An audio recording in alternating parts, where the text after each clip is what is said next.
we're going to take a look at another approach to solving social unrest that was evident during the Gilded Age in the United States, a time in which huge wealth divides were created by industrialization and the capitalist system. So you know who I am. My name is Professor Lane. I've taught history in U.S. high schools at St. Edward's University and Austin Community College. These videos are predominantly for my online ACC students. I love literature, politics, history, and dogs. I'll also admit that I'm rather fond of Andrew Carnegie. Why? Well, he looked an awful lot like Santa Claus, and he acted a bit like him too, though with a twist, because Carnegie didn't believe in just giving people things. He believed in giving people the tools they needed so that they could get things on their own. I've talked about this figure's biography elsewhere in my class, but these are the basics as a reminder. He was born in Scotland in 1835. His father was named William. His mother was named Margaret. He had a younger brother named Thomas.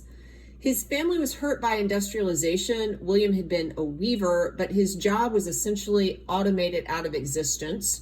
That meant that this family was starving in Scotland, so they sold everything they had, borrowed some money, hopped on a ship to go to America, and they settled in Pennsylvania because Margaret had some relatives there.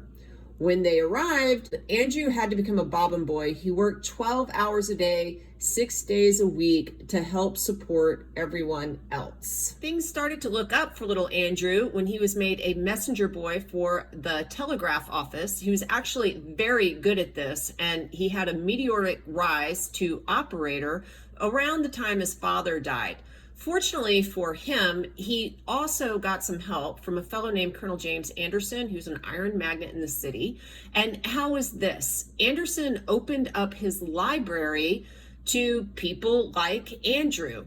And Andrew said, quote, "The windows were opened in the walls of my dungeon through which the light of knowledge streamed in." End quote. Carnegie met Thomas A. Scott, the Pennsylvania Railroad Company, and he quickly went from being telegraph operator to Scott's secretary, and then he became the superintendent of the Western Division of the Pennsylvania Railroad, where he hired his brother to work for him, and also of interest, the first female telegraph operator. Before long, he was investing money just like John D. Rockefeller.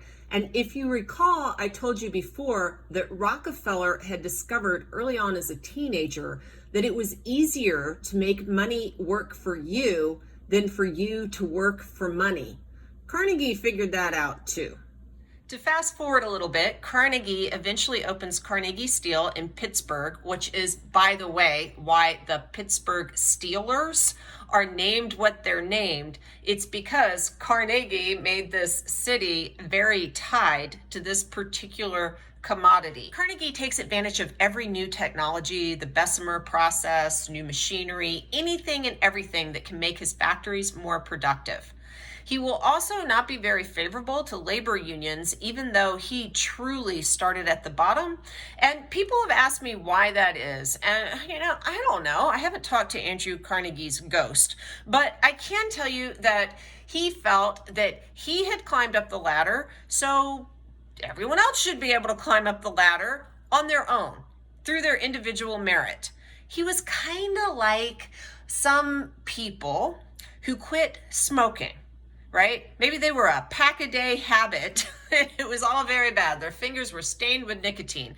And then one day, they just put down their cigarette pack and they walk away, which is very hard to do. Insanely hard, actually. Well, if you've been able to do that, you look at other people with their nicotine-stained fingers and you're like, suck it up, buttercup. Pull up your bootstraps, put down the cigarette pack, and just get on with it. Carnegie felt that way about how people would or should improve their material situation. You got to rely a bit on yourself.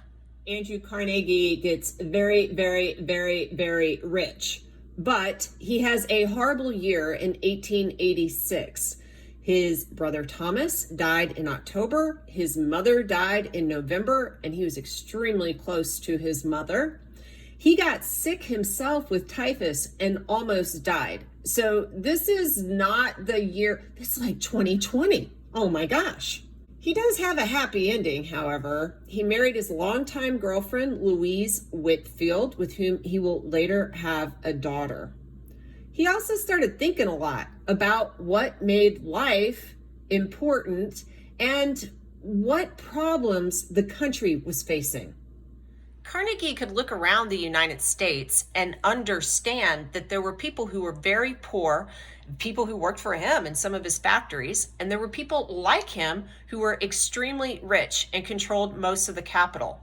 He felt at some time factory workers and factory owners had known one another, but eventually they became alienated from each other, and these wealth divides, these class divides were just so much that they generated huge resentments that threatened to rip the fabric of society apart.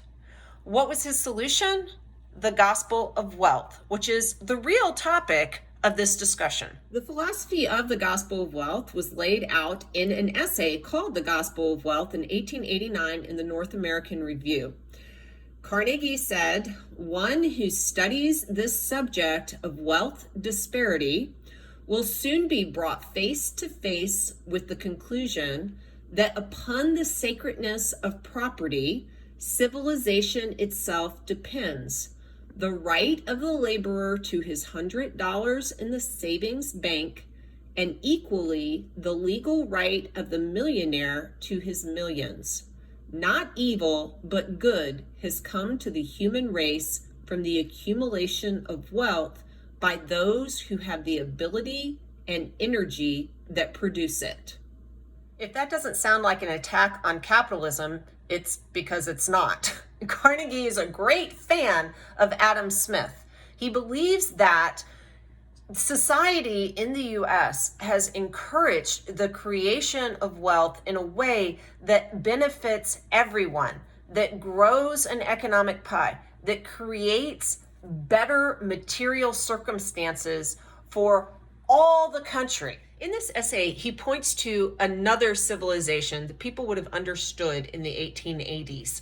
Native Americans had been on the Great Plains, and if you had visited a Native American tribe, you would see that a chief had a teepee that looked very similar to all the teepees of everyone underneath him. Maybe he owned more horses. In fact, that probably almost definitely would have been true because Native Americans did have private property. They just didn't look at land in the same way, but they didn't have the same incentive structure. So what that meant was the chief and his braves aren't separated by much, but they're all kind of down here.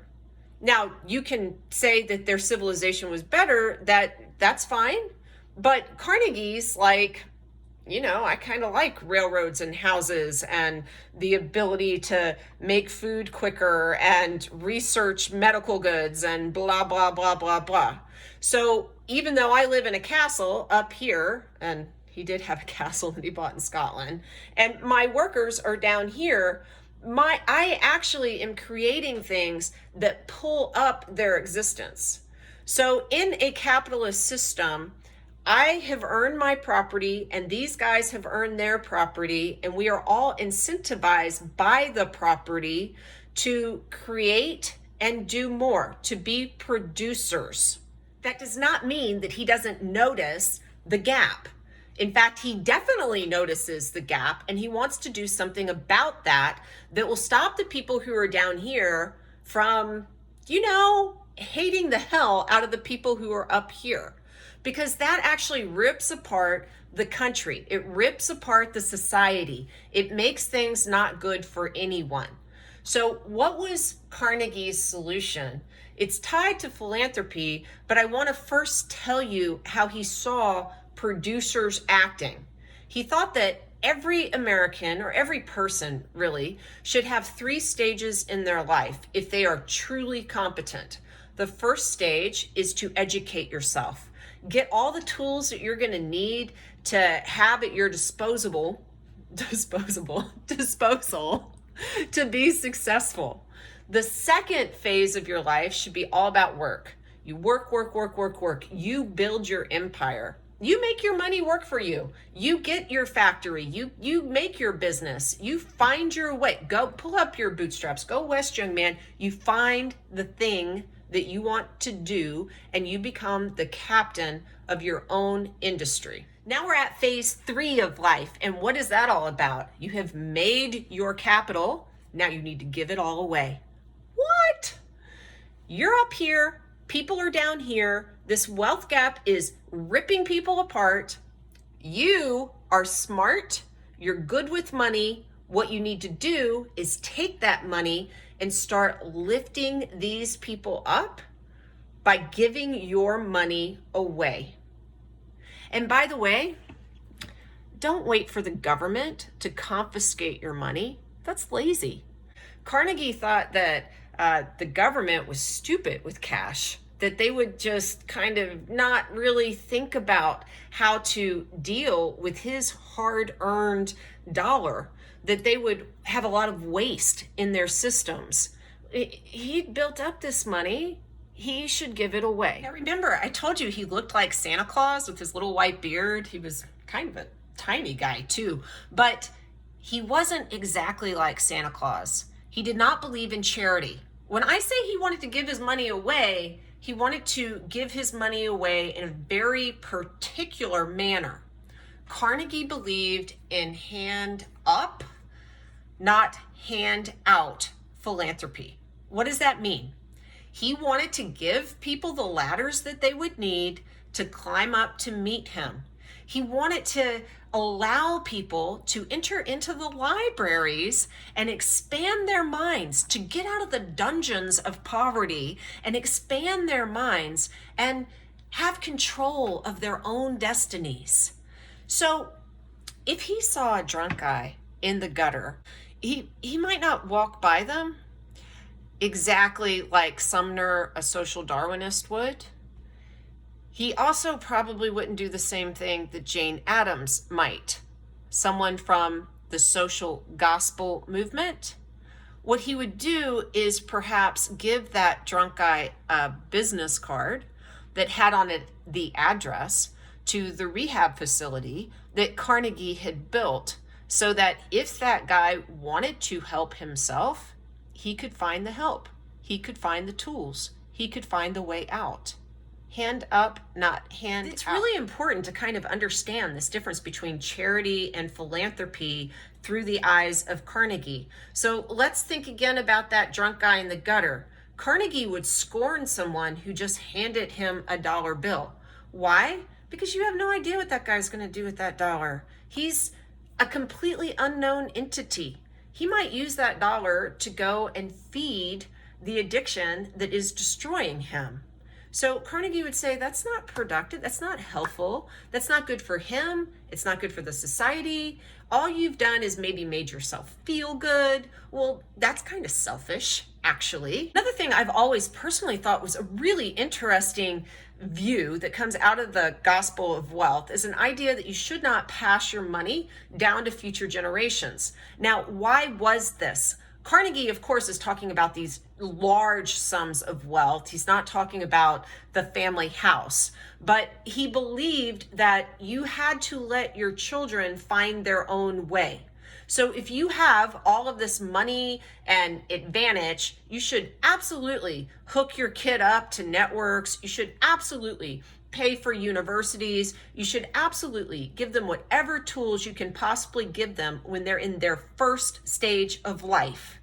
But if you don't allow them to go by themselves to stage 2, you will rob from them their dignity and their self-worth, and they will just be wastrels. And who wants that? Did the gospel of wealth have any impact on other philanthropists? Sure. John D. Rockefeller and Carnegie actually got into a contest to see who could give away more money, and the newspapers followed this because it was just a super fun thing for the public.